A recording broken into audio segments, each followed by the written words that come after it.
Okay po, may bago akong ituturo sa inyo base dito sa librong to, Living to be 100 years old. Okay? So nabasa ko itong book, actually ito rin naman yung mga inaaral ko. Binigay niya, inaral niya yung mga mahabang buhay sa buong mundo. May mga areas na mahaba ang buhay ng tao, lampas 100 years old, at sinamarize niya ano yung mga ugali, ano yung mga mindset nila, yung pag-iisip nila, bakit umahaba buhay nila. So, dito po, isa-summarize ko sa inyo, plus meron kayong matututunan dito. Ma-a-adjust natin yung ugali natin, yung sa buhay natin. So, 4 na lugar na mahaba ang buhay, tapos may 2 big study ng mga 100 years old, paano sila umabot dito. So, pagkat hanggang sa dulo ng video natin po, marami kayong matututunan. Kahit ako natuto eh. Kaya sabi ko, share ko sa inyo. So, the first area, 1 out of 6 to, na mahaba ang buhay sa Okinawa. Okay? Sa Japan. Dito sa Japan, konting-konti lang ang may sakit sa puso, konti lang may diabetes, konti nagkaka-Alzheimer, maraming 100 years old. Ano sikreto nila? O, dito muna tayo sa Okinawa. Lahat sila merong tinatawag na ikigai. May purpose to live. May reason to live. Bakit sila nagigising? Ba't sila nabubuhay? May plano sila. Pwede sa pamilya nila, pwede sa community nila, sa pagtulong. So may purpose sila. Hindi pwede yung walang purpose. Alam naman natin, sa Japan, yung diet nila, di ba? Maraming gulay, Mediterranean diet. Although ito sa Okinawa, marami silang soy products. Maraming tokwa, tofu. At isa pa maganda dito, another factor na mindset at ugali nila, meron silang grupo ng kaibigan, may social network silang kaibigan na very positive. Yung walang basher, hindi to Facebook o Twitter na maraming kaaway, nagbabangga, hindi. Yung network mo daw dapat ay puro kaibigan mo, puro positive lang ang sinasabi, at meron kang kasamang mga mas bata sa'yo. Hindi pwede pag 60 years old ka, kausap mo, puro 60 years old. Hindi pwede pag 70 ka, puro 70. Okay, kung bata ka naman, 30 years old, hindi rin pwede puro 30. Dapat yung mas bata, maganda kinakausap mas matanda. Yung mas matanda, maganda kinakausap mas bata para makuha mo yung energy. Sa Okinawa, may sunlight sila sa umaga, 10 to 15 minutes. Very active sila, walking, gardening, at very spiritual, madasalin. Kung ano man ang religion nila, madasalin. At isang factor pa, paulit-ulit itong mga mindset na ito, kita nyo, sa buong mundo. Mababa level ng depression nila. Hindi sila emotional. So tayong mga emotional, mainit na ulo, mabilis ma-depress, at puro nakakausap, puro bashing, puro kaaway, puro negative eh. Oo, puro negative. Pabaliktad eh. Ang tinuturo nila, yung grupo mo dapat positive lang. At isa pa, enjoy simple pleasures. Ibig sabihin, masaya ka na, makasama mo lang yung kapatid mo, uminom kayo ng kape, nag-share kayo ng isang pandesal, yung kwentuhan lang, simple lang. Nakita lang yung punong mangga, maraming bunga, nag-share lang kayo. Yung simple lang kaligayahan. Huwag mong laliman na kailangan may magarang bahay o maraming pera. Yung simple lang, simple life. Yan ang secret sa Okinawa. First country. Second country, tingnan nyo yung mga pareho at iba. Ang second na lugar na mahaba ang buhay dito sa Sardinia. Okay, Barbagia area, itong mga Sardinians. Dito sa Sardinia, marami rin more than 100 years old. Tingnan mo naman ang style nila. Puro gulay din ang kinakain ng mga Sardinians, konti lang ang red meat, and laging strong family connection sila. Yun ang humahaba ang buhay. Siyempre, pag nadyan yung pamilya mo, parang kalmado ka eh. Di ba? Kahit ma-bankrupt ka, malugi ka, pwede ka makikain, pwede ka makitulog. Kung na-stress ka, baka magkasakit ka, wala magdadala sa'yo sa ospital, wala magbabantay sa'yo. Kung meron kang strong family connections, tapos yung mga kamag-anak mong mas bata, dapat close ka. Younger relatives closely involved with the person. Dito sa Sardinia, mahilig sila sa goat milk.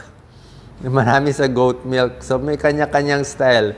Ewan ko kung nakakahaba ng buhay ang goat milk, no? Pero yun ang hilig nila. At dito sa Sardinia, they respect the elderly. Ganun. Malaki respeto ng mga tao sa may edad, siguro inaalagaan ng may edad, para pag sila na magiging senior, at least, di ba, nag-alaga sila. Kasi may mga lugar parang binabaliwala ang senior, di ba? Kahit may senior nakatayo, matanda na, hahayaan mo lang. So itong lugar nila sa Okinawa, sa Sardinia, respectful at inaalagaan ang mga senior. Siguro pag hindi makatawid, may tutulong. Dito baka nakawan pa mga senior. Dito rin sa Sardinia, maraming lakad.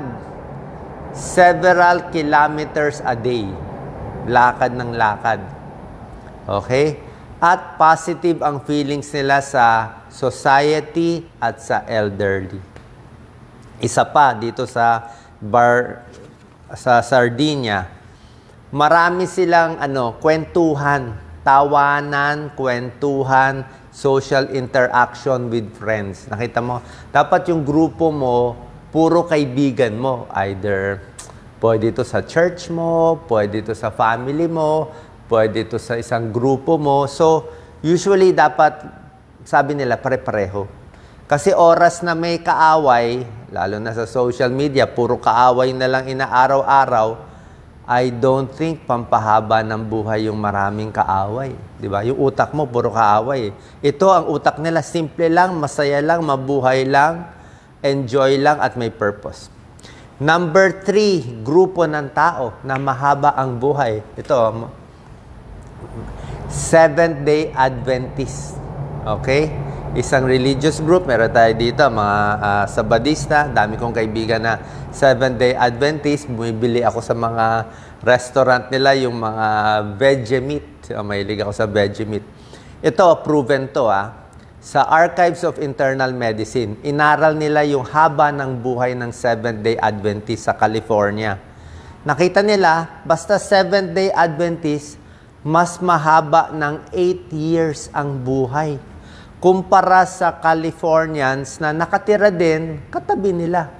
So, isang community, isang grupo ng tao, magkatabi, pareho ang exposure, pareho ang hangin, pareho ang pollution. Pero yung isa, nagpa-practice ng Seventh-day Adventist, yung isa, ibang religion. Bakit mas mahaba buhay ng mga Seventh-day Adventist ng 8 years? Okay? So, nagtataka itong sumulat na libro. Tiningnan nila. So, meron silang 1 day a week na rest. Diba yung mga Sabadista? 1 day in a week, bawal magtrabaho. Kailangan force ka magpahinga. Puro family lang, camaraderie, nature, no work 1 day in a week. Tapos, lagi nagdadasal. Tapos, yung diet nila, di ba? Halos vegetarian diet to. Puro tokwa, veggie meat, walang karne. At mga payat sila, low body weight. Konti lang kumain. Okay? Konti kumain. At they spend time sa grupo nila, mga Seventh-day Adventists, with like-minded friends. So, parehong religious. Parehong grupo. Hindi ko sinasabi mag-Seventh-day Adventist kayo. Ang ibig ko lang sabihin, merong mga pare-parehong pattern Same group Kung nasa Okinawa man or Sardinia man o dito mga Seventh-day Adventists, usually same friends na walang kaaway. Mga Seventh-day Adventists mahilig din mag-volunteer. Okay? Tumutulong sa community. May purpose mabuhay. Vegetarian diet. Dinner nila, halos lahat konti lang. At lahat itong grupong ng mga tao to, no smoking, no alcohol. No smoking, no alcohol. Although, sasabihin ko naman, fair naman tayo, Dito sa Sardinia, medyo umiinom sila ng konting red wine. Doon lang sa Sardinia, may konting red wine sila, konti. 1 glass a day. Pero sa Okinawa, sa 7 day, halos walang wine. No smoking, no alcohol. At dito, marami uminom ng tubig. At least 6 glasses in a day. So, meron na kayo nakikitang pattern na paano mahaba ng buhay, paano natin ma-adjust yung buhay natin. Number 4 area sa mundo na mahaba ang buhay according to this book. Pero syempre, hindi naman sa libro. Alam ko rin naman binibase ko rin naman sa alam ko. Yung mga tao sa Costa Rica. Ang Costa Rica, mahirap, hindi siya mayamang bansa. Ang ginagastos niya sa mga ospital, 15% lang ng ginagastos ng Amerika. Pero, mas mahaba buhay nila. So, ano meron dito sa Costa Rica? Mga 100 years old. Okay? Nakikita nyo, sa Costa Rica, meron din silang plan de vida. Anong plan de vida? Purpose in life. Lagi sila may purpose. Bakit ako mabubuhay? Anong gagawin ko sa mundo? Anong mission ko? Para saan ba ako? May silbi ba ako? Diba? Number 2, sa Costa Rica, they want to contribute to the community.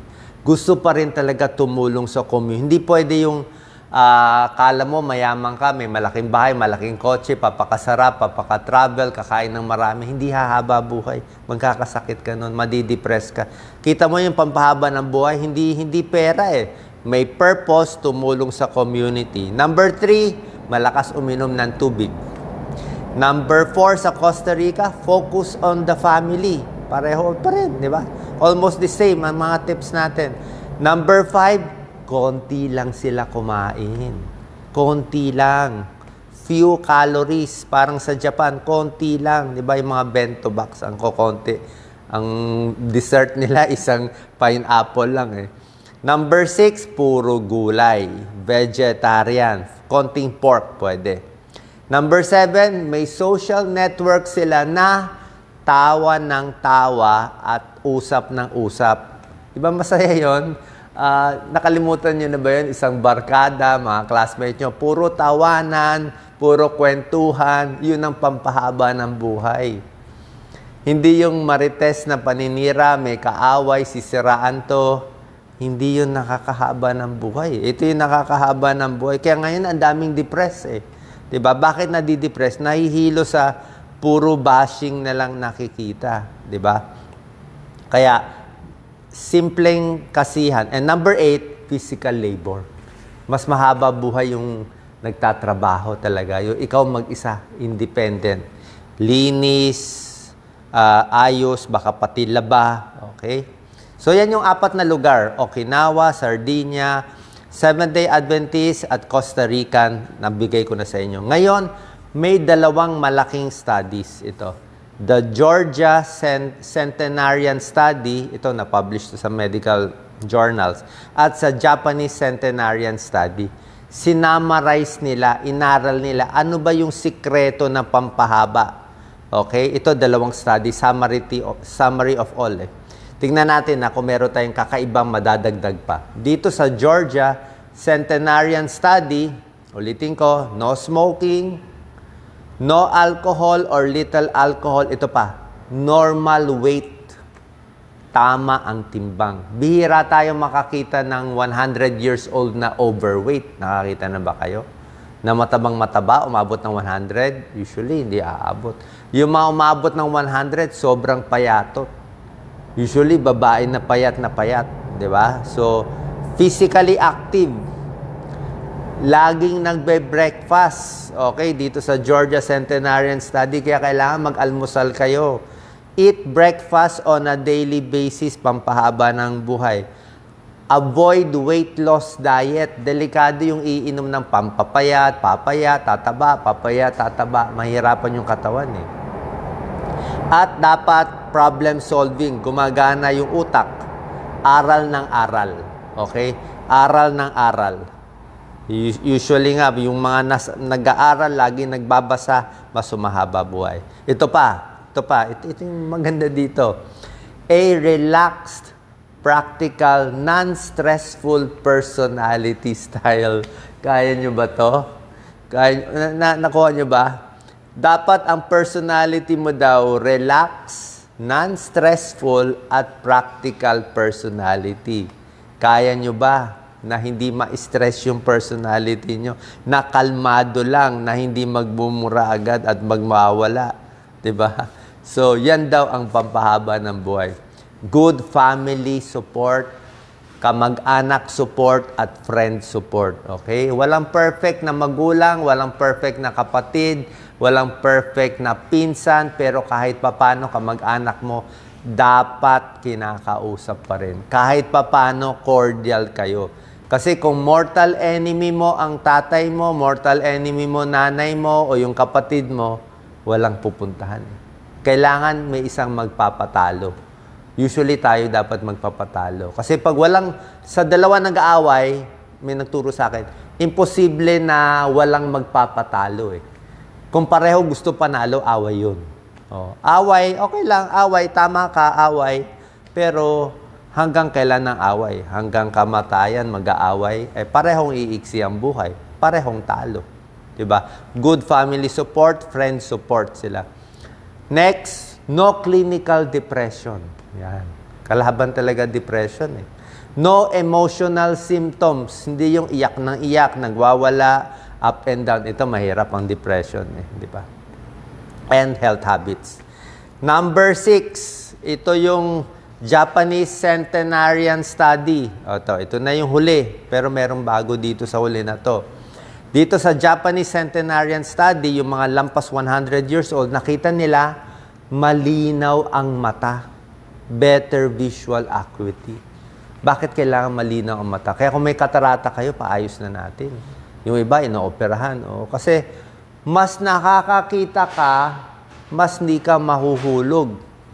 At dito sa Japanese Centenarian Study, dapat daw hindi ka mahuhulog. No history of fall after 95 years old. So, yung mga 90s, ang kalaban talaga yung bagsak. Yung pagbagsak.